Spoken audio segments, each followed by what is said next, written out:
हो जाएगा एक्सरसाइज 13.1 का हो जाएगा।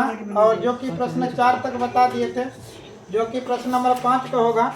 और प्रश्न नंबर 5 में दिया गया है एक घनाकार ब्लॉक के एक फलक को अंदर की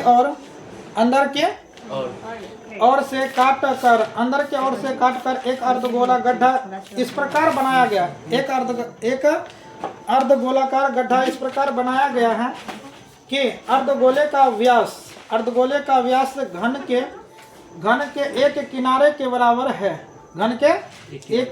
बराबर है। शेष बचे ठोस का पृष्ठीय क्षेत्रफल ज्ञात करना। प्रश्न समझो, ये जो प्रश्न दिया गया है इसमें क्या दिया गया है, तो एक कोई घन है, घन इस प्रकार से कोई एक घन बना देते हैं। एक प्रकार से क्या बनाते हैं, घन बनाते हैं। यहाँ पर देखो थोड़ा, यहाँ पर क्या बना है, एक घन बना रहे हैं। ये क्या है, एक घन है।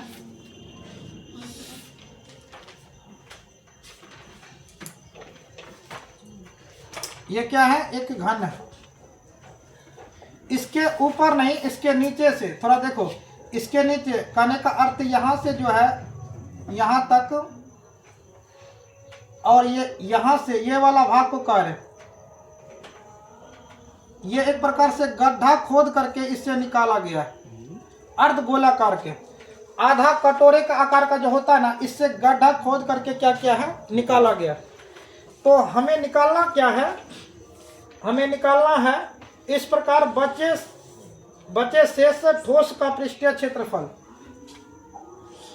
बचे शेष ठोस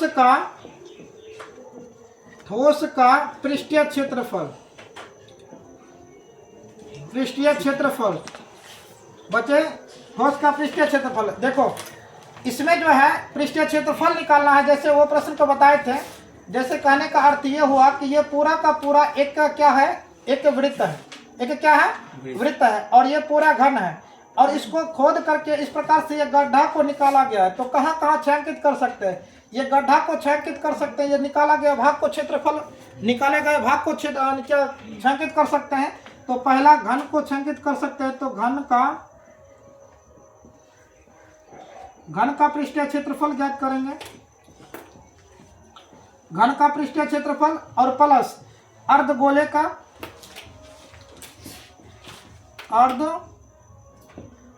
का पृष्ठीय क्षेत्रफल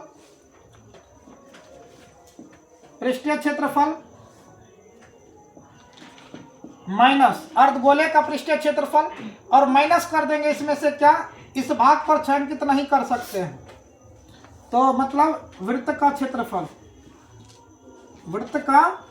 क्षेत्रफल का छायांकित नहीं कर सकते हैं। तो मतलब घन का पृष्ठीय क्षेत्रफल, समझो घन का पृष्ठीय क्षेत्रफल का फॉर्मूला बता चुके हैं। 6a² होता है प्लस अर्धगोले का 2 पाई क्या होता है, 2 पाई r² माइनस वृत्त का होता है पाई r²। ये ना होता है, वृत्त का ही होता है फॉर्मूला पाई r²। 6 का 6a² प्लस 2 पाई r² में से 1 पाई r² घट जाएगा, बचेगा क्या, पाई r²। कहने का अर्थ 6 का 6 का मान इसमें नहीं दिया गया है, ठीक। घन का भुजा इसमें मान लेंगे a का मान x, माना कि घन का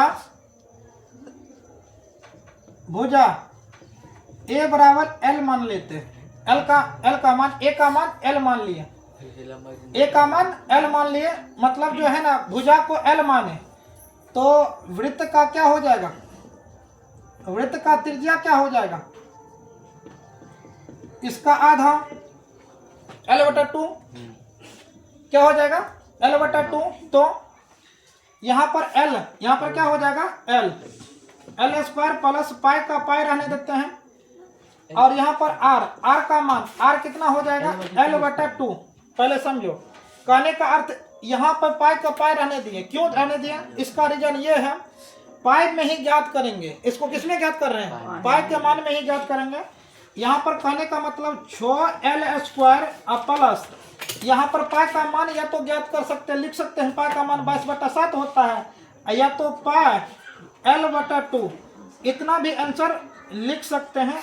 ये क्या हो जाएगा, इस प्रकार बने शेष ठोस का पृष्ठीय क्षेत्रफल इतना निकल जाएगा। इस प्रकार बने शेष ठोस का पृष्ठीय क्षेत्रफल। देखो हम क्या क्या किए इस प्रश्न में। हमारे पास एक घनावाकार मतलब घनाकार ब्लॉक जो है, घनाकार घन के आकार का एक कोई टुकड़ा दिया गया था, ये घन बनाए। इसके अंदर से अर्धगोले के आकार का कटोरा मतलब अर्धगोले का आकार का जो है उस भाग को काट लिया गया है। तो इसको हम काट दिए, इसको क्या किए, काट दिए।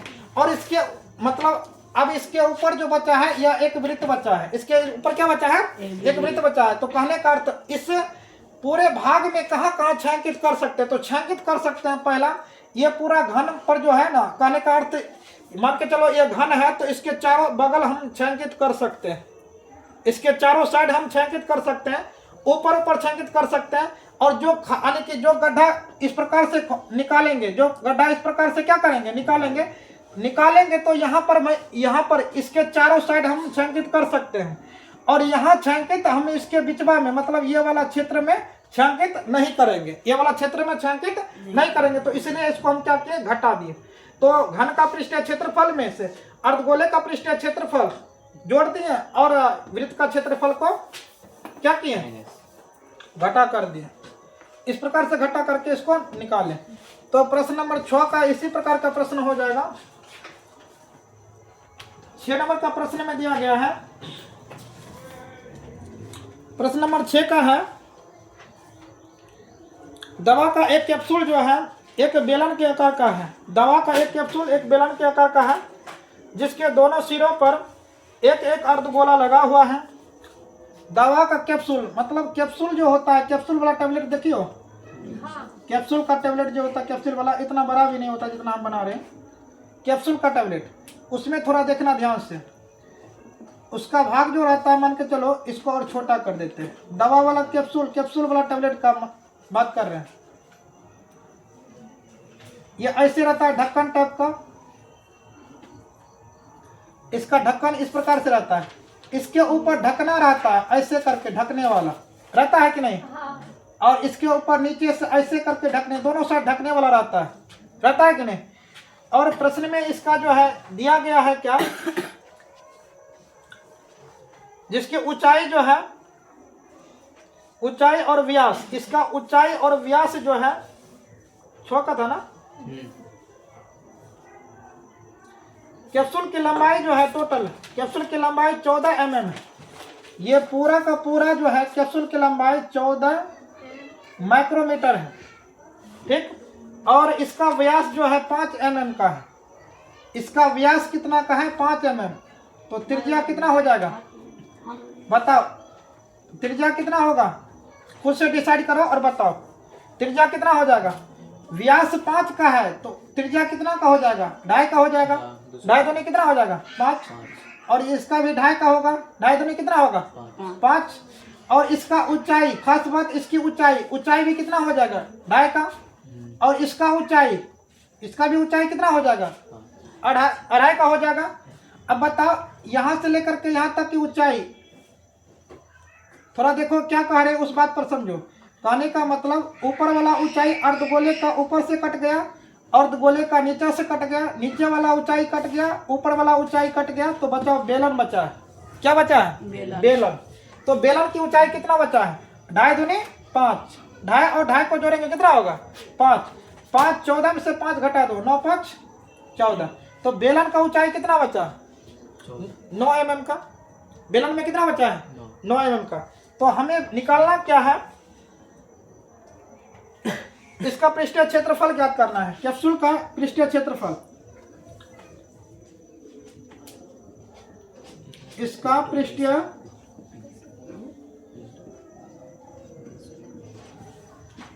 क्षेत्रफल ज्ञात करना है, मतलब इस प्रकार के दवा का जो कैप्सूल है इसका पृष्ठीय क्षेत्रफल ज्ञात करना है। तो इसमें क्या क्या दिया गया है, तो बेलन का पृष्ठीय क्षेत्रफल प्लस अर्धगोला कितना है, 1 गो और 2 गो, कितना है, 2 ठो। 2 अर्धगोले का, 2 अर्धगोले का पृष्ठीय क्षेत्रफल, 2 अर्धगोले का दो अर्धगोले का पृष्ठीय क्षेत्रफल, ढेर होशियार मत बनो। दो अर्धगोले का पृष्ठीय क्षेत्रफल बताओ। इसका जब हल करते हैं तो कितना आता है, ध्यान से देखो और बताओ। बेलन का पृष्ठीय क्षेत्रफल 2πr(h) प्लस 2 का 2 इंटू अर्धगोले का 2πr², 2πr², 2πrh प्लस इसको 2 दूनी 4 भी कर सकते हैं, 4πr²। कहने का अर्थ 2 गो πr, 2 गो πr बाहर कर लेते हैं, 2 गो πr क्या बाहर करेंगे, 2 πr बाहर कर लिए, 2 πr बाहर कर लेते हैं तो h बचता है, प्लस इसमें से 2 बचता है, 2 को पहले अंदर कर देते हैं, एगो r बचा, 2r। तो कहने का अर्थ 2 गुना 22/7 गुना r त्रिज्या। r त्रिज्या बताओ कितना है, कितना है इसका त्रिज्या 2.5, 2.5 इंटू h ऊंचाई। ऊंचाई किसका ऊंचाई, इस कैप्सूल की ऊंचाई मानेंगे कि बेलन की ऊंचाई मानेंगे, किसकी ऊंचाई मानेंगे, कैप्सूल का नहीं बेलन का। बेलन की ऊंचाई 9 प्लस 2 गुना 2.5, ठीक।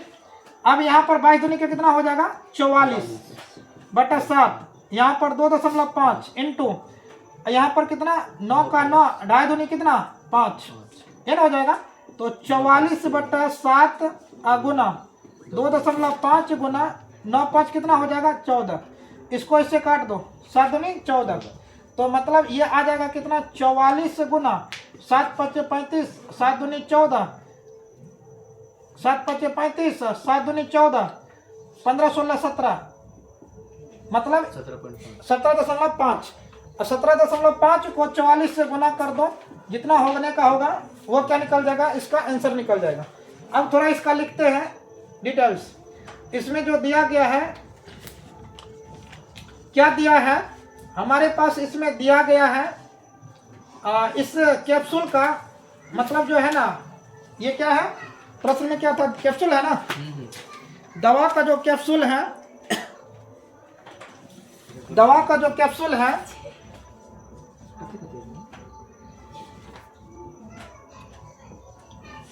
कैप्सूल का ऊंचाई लंबाई था ना, कैप्सूल का लंबाई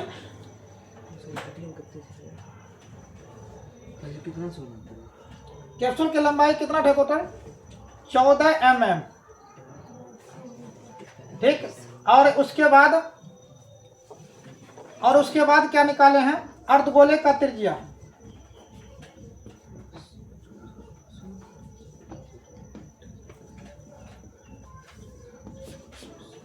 कितना निकाले हैं 2.5 m, 2 m है, mm का निकाले हैं।